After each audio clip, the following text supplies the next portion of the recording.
सद्गुरुदेव भगवान की जय हो। श्रीमद् भगवद गीता के चौथे अध्याय का महात्म्य। श्री भगवान कहते हैं, प्रिय, अब मैं चौथे अध्याय का महात्म्य बतलाता हूँ, सुनो। भागीरथी के तट पर वाराणसी नाम की एक पुरी है। महाविश्वनाथ जी के मंदिर में भरत नाम के एक योग वशिष्ठ महात्मा रहते थे, जो प्रतिदिन आत्मचिंतन में तत्पर हो आदर पूर्वक गीता के चतुर्थ अध्याय का पाठ किया करते थे। उसके अभ्यास से उनका अंतःकरण निर्मल हो गया था। वे शीतोष्ण आदि द्वंद्वों से कभी व्यथित नहीं होते थे। एक समय की बात है, वे तपोवन नगर की सीमा में स्थित देवताओं का दर्शन करने की इच्छा से भ्रमण करते हुए नगर से बाहर निकल गए। वहां बेर के 2 वृक्ष थे। उन्हीं की जड़ में वे विश्राम करने लगे।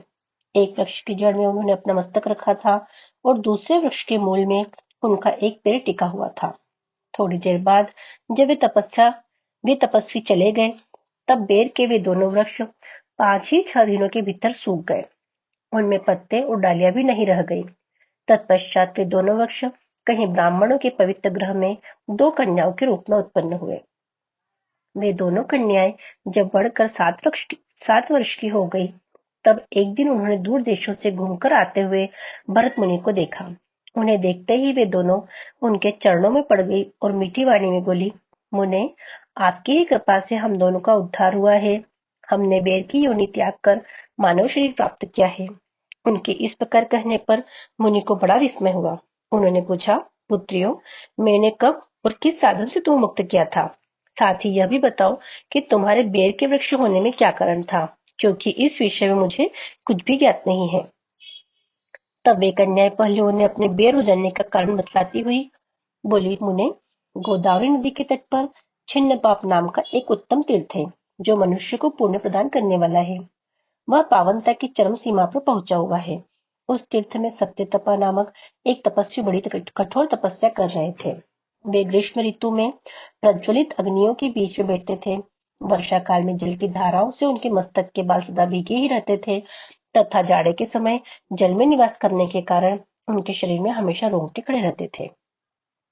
वे बाहर भीतर से सदा शुद्ध रहते, समय पर तपस्या करते तथा मन और इंद्रियों को संयम में रखते हुए परम शांति प्राप्त करके आत्मा में ही रमण करते थे। वे अपनी विद्वता के द्वारा जैसा व्याख्यान करते थे, उसे सुनने के लिए साक्षात ब्रह्मा जी भी प्रतिदिन उनके पास उपस्थित होते और प्रश्न करते थे।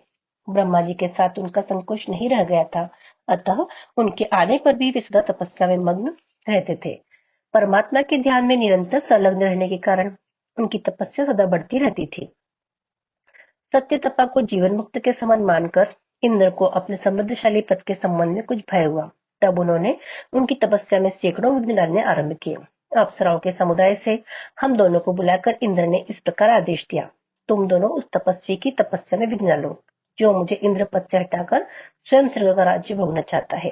इंद्र का यह आदेश पाकर हम दोनों उनके सामने चलकर गोदावरी के तीर पर, जहां वे मुनि तपस्या करते थे, आई। वहां मंद एवं गंभीर स्वर से बजते हुए मृदंग और मधुर वेणुनाद के साथ हम दोनों ने अन्य अप्सराओं से मधुर स्वर में गाना आरंभ किया। इतना ही नहीं, उन योगी महात्मा को वश में करने के लिए हम लोग स्वर, ताल और लय के साथ नृत्य भी करने लगी। बीच बीच में जरा सा अंचल खिसक जाने पर उन्हें हमारी छाती भी दिख जाती थी।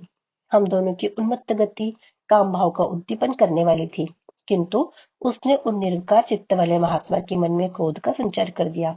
तब उन्होंने हाथ से जल छोड़कर हमें क्रोधपूर्वक शाप दिया, अरे, तुम दोनों गंगा जी के तट पर पेड़ के वृक्ष हो जाओ। यह सुनकर हम लोगों ने बड़ी विनय के साथ कहा, महात्मन, हम दोनों पराधीन थी, अतः हमारे द्वारा जो दुष्कर्म बन गया है, उससे आप क्षमा करें। यूं कहकर हमने मुनि को प्रसन्न कर लिया। तब उन पवित्र चित्त वाले मुनि ने हमारे शाप उद्धार की अवधि निश्चित करते हुए कहा, भरत मुनि के आने तक ही तुम पर यह श्राप लागू होगा। उसके बाद तुम लोगों का मर्त तिलक में जन्म होगा और पूर्व जन्म की स्मृति बनी रहेगी। मुने, जिस समय हम दोनों बेर के वृक्ष के रूप में खड़ी थी, उस समय आपने हमारे समीप आकर गीता के चौथे अध्याय का जप करते हुए हमारा उद्धार किया था, अतः हम आपको प्रणाम करती हैं। आपने केवल शाप से ही नहीं, इस भयानक संसार से भी गीता के चतुर्थ अध्याय के पाठ द्वारा हमें मुक्त कर दिया।